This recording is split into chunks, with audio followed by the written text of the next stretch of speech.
بسم اللہ وکفا وسلام علی عبادہ الذین اصطفى اما بعد۔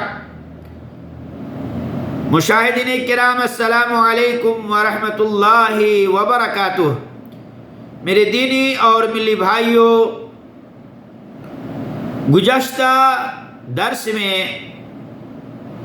بتلایا گیا تھا کہ 7 قسم کے لوگوں کو اللہ رب العالمین کا سایہ ملے گا۔ ان میں سے دوسرا وہ نوجوان جس کی نشو نما اللہ تبارک و تعالیٰ کی عبادت کے ساتھ ہوئی۔ نبی صلی اللہ علیہ وسلم نے فرمایا وَشَابٌ نَشَأَ بِعِبَادَةِ اللَّهِ۔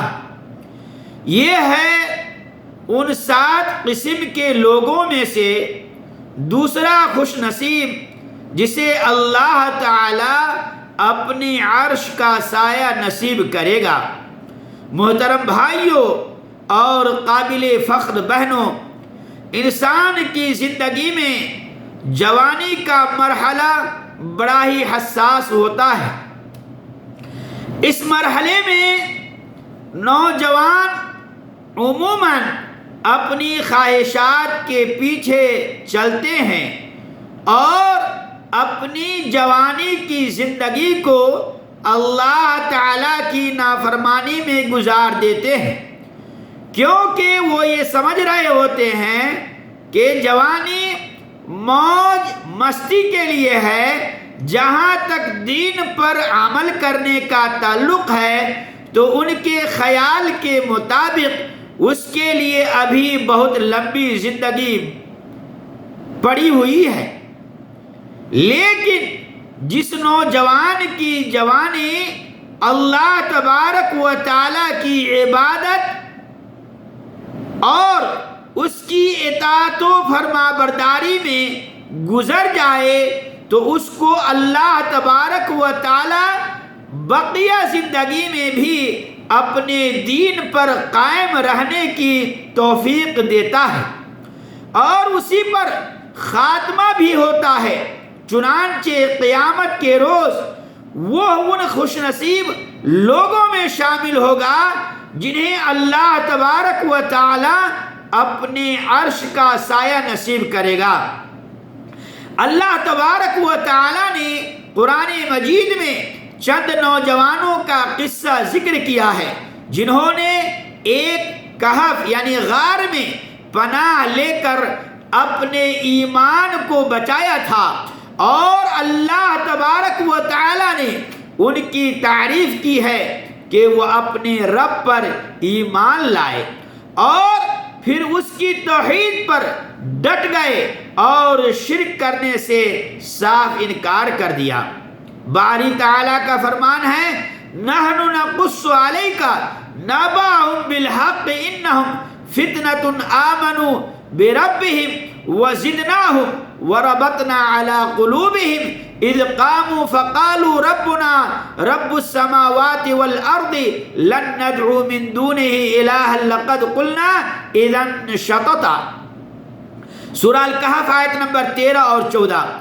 ہم آپ کو ان کا صحیح واقعہ سناتے ہیں، وہ بلا شبہ ہم آپ کو ان کا صحیح واقعہ سناتے ہیں۔ وہ بلا شبہ کچھ نوجوان تھے جو اپنے رب پر ایمان لائے تھے اور ہم نے انہیں راہ راست کی طرف زیادہ ہدایت دی تھی اور ہم نے ان کے دلوں کو مضبوط رکھا۔ جب وہ دعوت حق کے لیے کھڑے ہوئے اور کہا ہمارا رب وہ ہے جو آسمانوں اور زمین کا رب ہے، ہم اس کے سوا کسی دوسرے معبود کو ہرگز نہیں پکاریں گے ورنہ ہم حقیقت سے دور کی بات کہیں گے۔ میرے اسلامی بھائیوں اور بہنوں، اپنی جوانی کو غنیمت سمجھو اور فتنوں کے اس دور میں اپنی جوانی کی حفاظت کرو اور اپنی توانائیوں کو اللہ رب العالمین کی اطاعت و فرما برداری میں کھپاؤ۔ رسول اکرم صلی اللہ علیہ وسلم کا ارشاد گرامی ہے، اغتنم خمسا قبل خمس، شبابک قبل حرمک وفراغک قبل شغلک وحیاتک قبل موتک وصحتک قبل سقمک وغناک قبل فقرک۔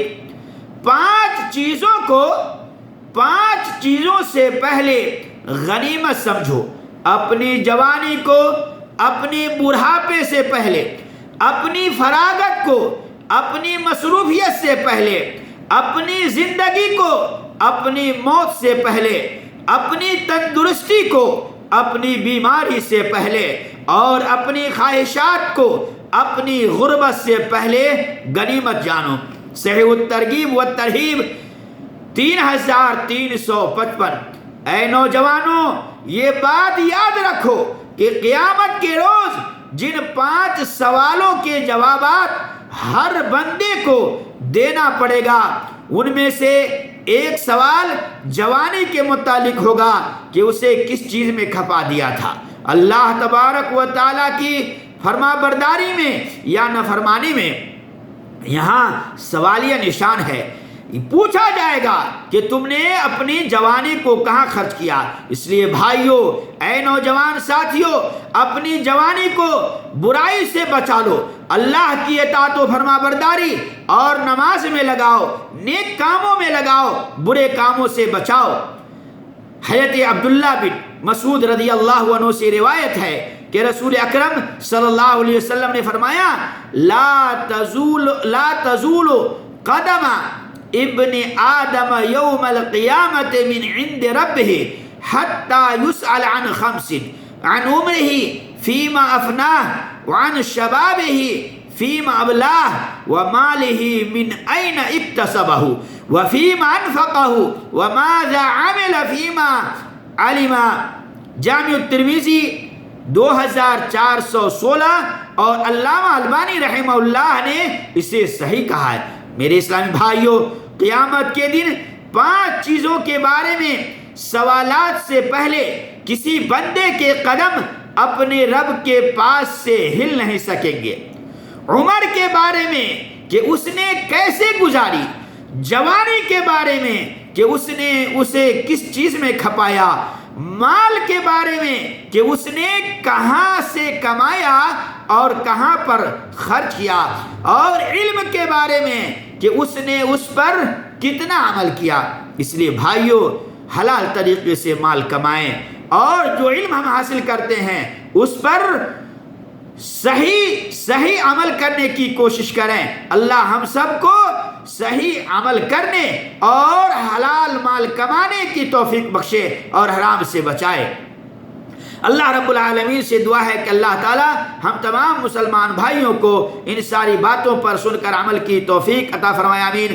اب اجازت دیجیے آئندہ درس کے لیے، وما علینا الا البلاغ، والسلام علیکم ورحمۃ اللہ وبرکاتہ۔